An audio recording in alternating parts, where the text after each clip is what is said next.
Entre les blessures des acteurs, les différences créatives ou les conflits d'emploi du temps, tourner un film n'est pas toujours une partie de plaisir. Aujourd'hui, on va parler de 5 films au tournage catastrophique. Le Labyrinthe, le remède mortel. Les 2 premiers volets de la saga Le Labyrinthe ont reçu un plutôt bel accueil critique et commercial.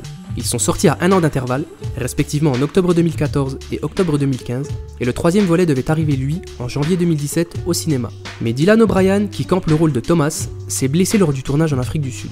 Il a été percuté par une voiture et a été victime de plusieurs fractures. La production du film a été suspendue et de nombreuses rumeurs annonçaient à chaque fois la reprise du tournage. Mais ce n'est finalement qu'en mars 2017 que l'équipe du film s'est remise au boulot. Le dernier volet de la saga est alors arrivé 1 an après la date de sortie initiale au cinéma, soit en janvier 2018. Solo, A Star Wars Story. Solo est le 2e spin-off de la saga Star Wars après Rogue One réalisé par Gareth Edwards. Rogue One a été un succès commercial, amassant plus d'$1 milliard au box-office. Ce qui n'a pas été le cas de Solo. La faute sans doute à une communication ratée, une arrivée trop prématurée après The Last Jedi, mais surtout à une production compliquée. De base, c'est Phil Lord et Chris Miller qui étaient en charge de la réalisation. Le tournage a débuté en janvier 2017, mais en juin de la même année, le duo de réalisateurs quitte le projet, Lucasfilm justifiant ce choix par des différences créatives. Lawrence Kasdan, le scénariste, n'était pas très enchanté par ce que la paire a produit durant ces 5 mois. Le film tendait trop vers la comédie et Lord et Miller laissaient trop de place à l'improvisation. Après leur évincement, c'est Ron Howard qui s'est chargé de rafistoler le navire. Il a eu 8 semaines pour finir le tournage. Il a dû retourner près de 70% du film et Lucasfilm a décidé de ne pas reporter la date de sortie. Solo n'est pas rentré dans ses frais et a remis en doute tous les projets de Lucasfilm. Triste histoire. Kuzco, l'empereur mégalo.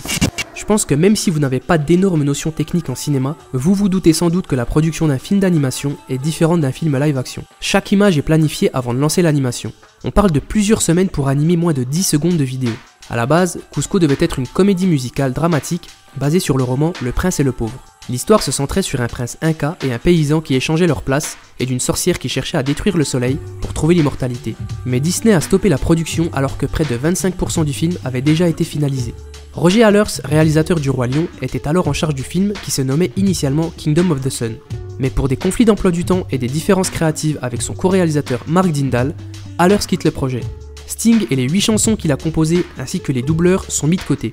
Dindal en profite alors pour réécrire le scénario à sa sauce et faire de Kingdom of the Sun un buddy road movie qui deviendra Kuzco, l'empereur mégalo. Retour vers le futur. Culte, classique, intemporel, indémodable.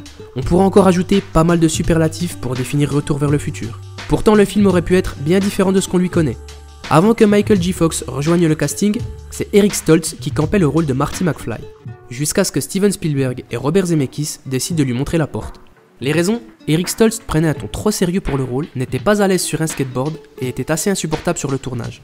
Tout le contraire de ce qu'on connaît de Marty McFly. Autant vous dire que ce n'a choqué personne que Stoltz soit évincé de la production du film. Robert Zemeckis a dû quand même tout reprendre depuis le début, mais 33 ans après, on regrette rien.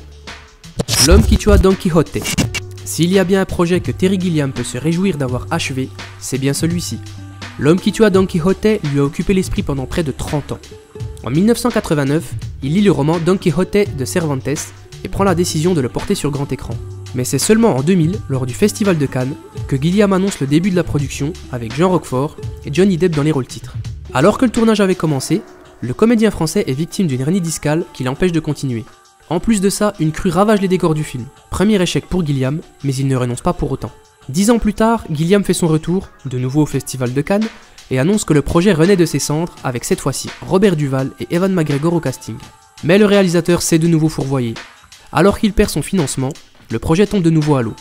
En 2016, Terry Gilliam rencontre le producteur Paul Branco qui relance la machine. Mais suite à des différends créatifs, encore une fois, Branco voulant le contrôle total sur le film, Gilliam lâche une nouvelle fois l'affaire.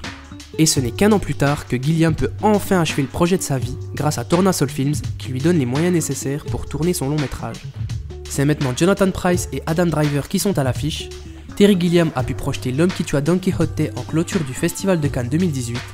Le metteur en scène peut enfin souffler. C'est la fin de cette vidéo, si vous avez aimé n'hésitez pas à liker, partager et à vous abonner si ce n'est pas déjà fait. Moi je vous dis à la prochaine pour une nouvelle vidéo, prenez soin de vous, bye.